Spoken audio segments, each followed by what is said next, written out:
Hello everyone! Welcome back to my channel. I'm Anik, I'm a classical pianist. In the previous videos we talked about basics of fingerings, especially the physical basics like playing in the heart of the key, and to consider that every finger will automatically and naturally have a different sound. And today we're going to start with the musical parameters. So from now on we're going to combine the physical and musical parameters today on Beethoven's Waldsteinsonata. Now, before we get started, to interpret a piece, it's not only important to analyze the piece, but also to know the background story of it. This Waldsteinsonata Beethoven dedicated to his friend and sponsor, Graf Waldstein, who helped Beethoven to get to Vienna and make his career there. And this sonata was like the longest sonata and biggest sonata Beethoven has composed until then. Also, this is one of the three sonatas Beethoven talked about and said that these are new ways that he's trying to go with these three sonatas. Like, I think it was Appassionata, Waldsteinsonata, and the third one I forgot actually.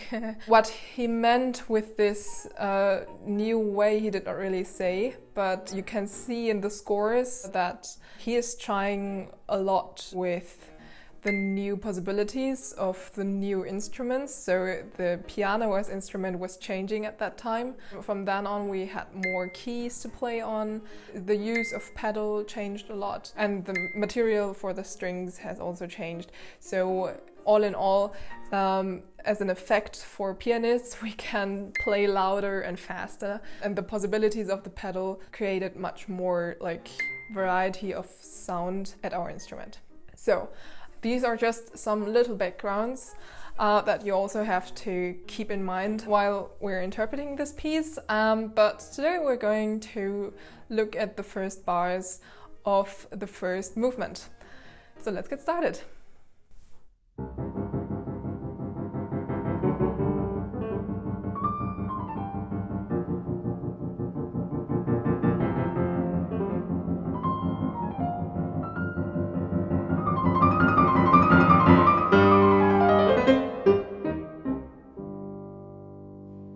Let's start with the beginning of this piece.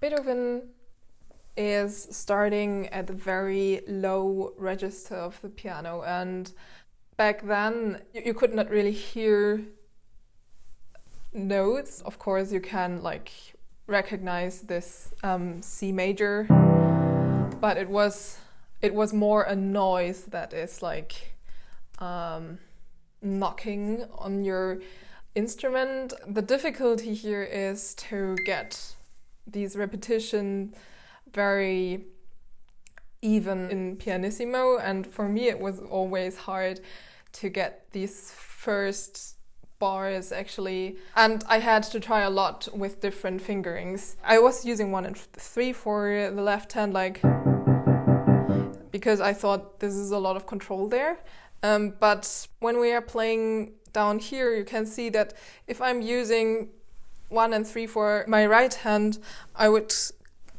get into my way with the elbow, so I would use 2 and 5 here to get more freedom for my elbow instead of like no freedom at all.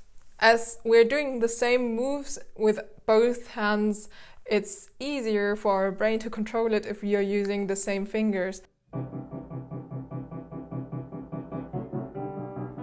It is much easier for us to control it, to get this like pianissimo very even. We have to feel the keys here, so we're not really letting the key completely up, and we're just pushing it down again, like. Now the first note is always the most important one in every piece, because the first note is already giving you like the energy that you need for the rest of the piece. We really have to get it very stable and secure. So I would not start with the 5th finger, even though it is like the easiest solution. I would say it's like an impulse, and maybe you will need a little bit time to get like bum bum bum bum. So I chose the first one, so I will have to move up. and put together is like we're staying on the same notes for a long time, and then it is changing.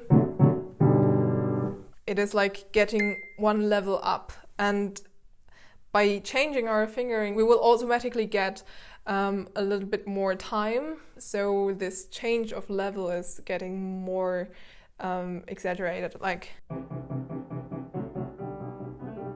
by using 1 and 3 in that part, you can use this because there is a black key here, which gives us a little bit more freedom, even though we are using 1 and 3. If we watch the hands, we were like this, and then we are doing this, and this move, it opens up everything, and this is also what the music does. So it opens up and starts to go on after repeating this C major all the time. And this opening is also an opening not only for our hands but also for our body, because it will not work if we go down here and play like this. There's nothing opening. So always make sure that you keep your posture. Now we're in bar 3 and we already talked about so many things. So we're getting into G major here, and there's a change of the rhythm. So while the left hand is continuing this repeating pulse, the right hand has a longer note which is also dotted, and then faster notes. And this dot on the note is giving us the impulse to play the faster notes afterwards. So we have to really feel this, like this longer chord here also needs a longer move. So we can't just do the exact same moves as we did before, like which were much faster. Now we have to stay here and lead it to the next notes. Now, how do we lead it there? We're always leading it with our elbow. And in this case, I would use again 2 and 5 down here, so I can really move my elbow and lead it to the next note. As you can see, I'm not doing this legato with my fingers. I'm trying to hold this until the very last moment, and then use a little bit of pedal and combine these two notes through pedal, so legato through pedal. And the next thing is we have this impulse, da-da-dum.